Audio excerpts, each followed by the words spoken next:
Hello everyone. आज हम इस वीडियो में बात करेंगे इंडिया के नए बजट के बारे में जो फाइनेंशियल ईयर 2024 और 25 के लिए रिसेंटली प्रेजेंट किया गया है by our finance minister Nirmala Sitharaman. और वो पहली ऐसी फाइनेंस मिनिस्टर बन चुकी हैं जो लगातार अपने टेन्योर में 6 बार इंडिया के बजट को रिप्रेजेंट कर चुकी है।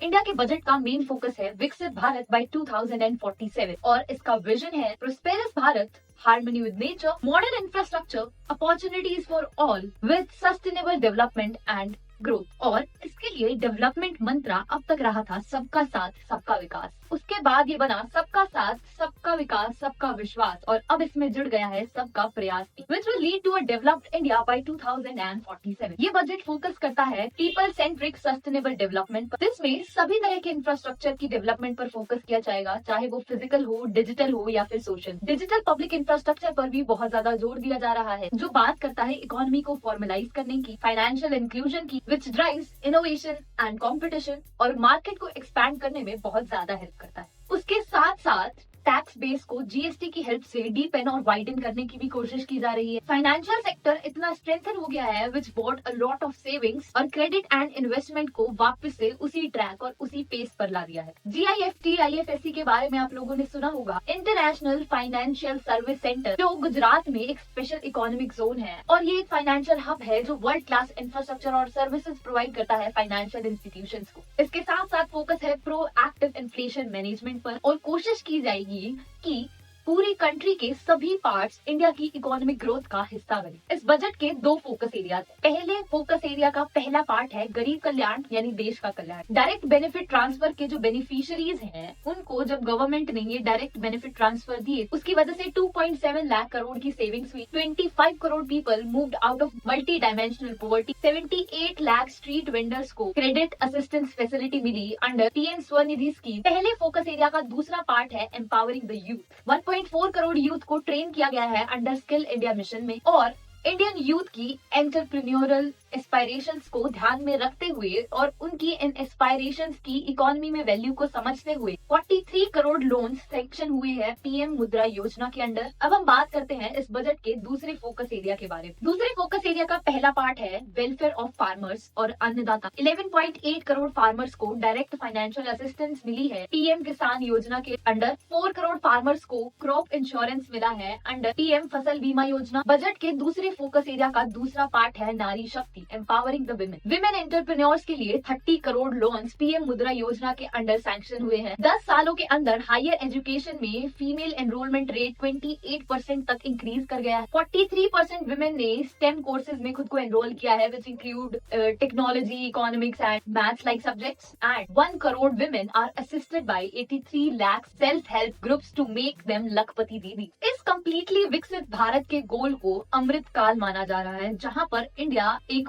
बहुत बड़ी इकोनॉमी बन जाएगा और इस अमृत काल को लाने के लिए इस बजट में 5 स्ट्रैटेजीज बताई गई। अमृत काल की पहली स्ट्रैटेजी है सस्टेनेबल डेवलपमेंट, जिसमें we talk about commitment to meet net zero by 2070, जहां पर विंड एनर्जी को जनरेट करने पर फोकस किया जाएगा। कोल गैसिफिकेशन एंड लिक्विफिकेशन से कैपेसिटी को सेटअप किया जाएगा। ये मैंडेटरी कर दिया जाएगा कि सीएनजी, पीएनजी और कंप्रेस्ड बायोगैस को ब्लेंड कर यूज किया जाए। बायोमास एग्रीगेशन मशीनरी के लिए फाइनेंशियल असिस्टेंस प्रोवाइड की जाएगी। इसके अंदर सोलर पैनल्स के यूज को प्रमोट करने के लिए भी बात की गई है जिसे रूफटॉप सोलराइजेशन का नाम दिया गया है, जिसकी हेल्प से 1 crore household will be enabled to obtain up to 300 units of free electricity per month. E buses को as a public transport adopt किया जाएगा। ई व्हीकल सिस्टम को प्रमोट किया जाएगा by supporting their manufacturing and charging. New scheme of bio manufacturing and bio foundry to be launch to support environment friendly alternative. 10 crore से भी ज्यादा LPG connections release किए गए हैं प्रधानमंत्री उज्ज्वला योजना के under. 36.9 crore LED bulb, 72.2 lakh LED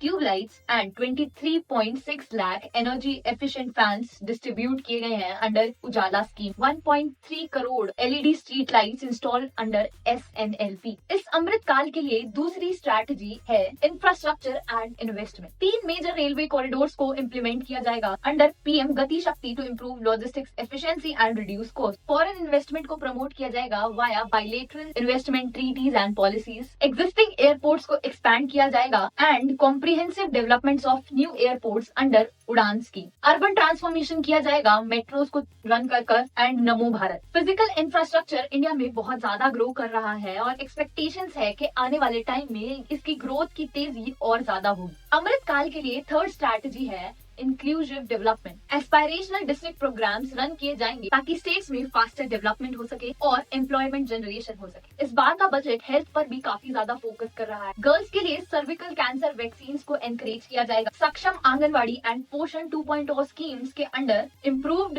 nutrition delivery ensure की जाएगी। Early childhood care and development. Ayushman Bharat के अंडर हेल्थ कवर को एक्सपैंड किया जाएगा to all the ASHA Anganwadi workers and helpers. Inclusive development के दूसरे पार्ट में हाउसिंग सेक्टर और टूरिज्म को भी इंक्लूड किया गया है। प्रधानमंत्री आवास योजना के अंडर 3 करोड़ हाउसेज का टारगेट अब तक अचीव हो चुका है और नेक्स्ट 5 इयर्स के लिए टारगेट किया गया है कि कम से कम 2 करोड़ और हाउसेज का टारगेट अगले 5 साल के लिए रखा गया है। मिडिल क्लास लोगों के लिए हाउसिंग फॉर मिडिल क्लास नाम की स्कीम रन करने का सोचा जा रहा है, जिसमें हर मिडिल क्लास अपना खुद का एक घर बाय कर सकता है या बिल्ड कर सकता है। टूरिज्म के लिए स्टेट्स को एनकरेज किया जाएगा ताकि वो अपनी स्टेट के आइकॉनिक टूरिस्ट सेंटर्स को डेवलप कर सकें, ताकि वहाँ ज्यादा से ज्यादा टूरिस्ट अट्रैक्ट हों और इकोनॉमी को बूस्ट करने में हेल्प करे। और स्टेट लोकल एंटरप्रेन्योर्स के लिए अपॉर्चुनिटीज क्रिएट करे। स्टेट को long term interest free loans दिए जाएंगे ताकि वो इस टूरिज्म डेवलपमेंट पर ध्यान दे सके। पोर्ट कनेक्टिविटी, टूरिज्म इंफ्रास्ट्रक्चर और and amenities will be taken up in islands just like Lakshadweep island. इस अमृत काल के लिए फिफ्थ स्ट्रैटेजी है agriculture and food processing. Government post harvest activities में दोनों पब्लिक एंड प्राइवेट इन्वेस्टमेंट को प्रमोट करेगी। डेयरीज को डेवलप करने के लिए बहुत सारे कॉम्प्रिहेंसिव प्रोग्राम्स पर वर्क किया जाएगा। इम्प्लीमेंटेशन ऑफ प्रधानमंत्री मत्स्य संपदा योजना, जहां पर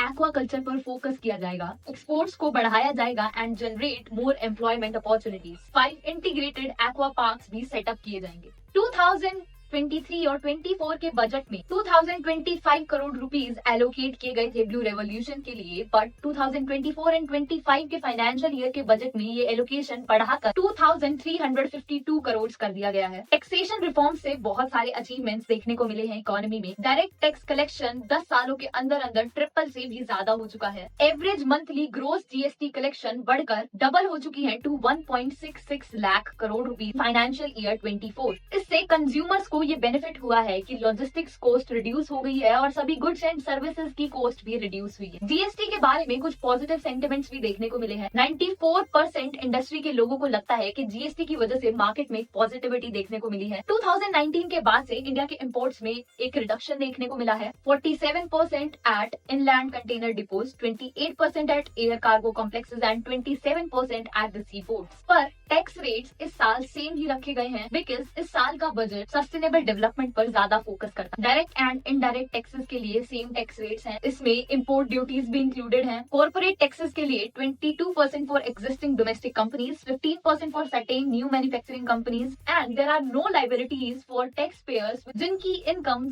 7 लाख तक की है। अगर इंडिया की इनकम 1 रुपी है तो वो 1 रुपया आ कहाँ से रहा है, हम ये समझते हैं। 28% from borrowing, 19% from income tax, 5% from union excise duties, 17% from corporation tax, 18% from GST and other taxes, 7% from non tax receipts, 1% from non debit capital receipts and 4% from custom. अगर इंडिया का एक्सपेंडिचर 1 रुपया है तो वो 1 रुपए में से कितना पार्ट कहाँ जा रहा है ये समझते। 20% to interest payments, 8% for centrally sponsored scheme, 6% for subsidies, 8% for defence, 16% for central sector schemes, 8% for finance commission and other transfer, 20% is states share of taxes and duties, 9% other expenditure, 4% pension। Specific ministries के लिए भी allocation किया जाता है। Ministry of defence के लिए 6.2 lakh crore, ministry of road transport and highways के लिए 2.78 lakh crore, ministry of railways के लिए 2.55 lakh crore, ministry of consumer affairs, food and public distribution के लिए 2.13 lakh crore, ministry of home affairs के लिए 2.03 lakh crore, ministry of rural development के लिए 1.77 लाख करोड़,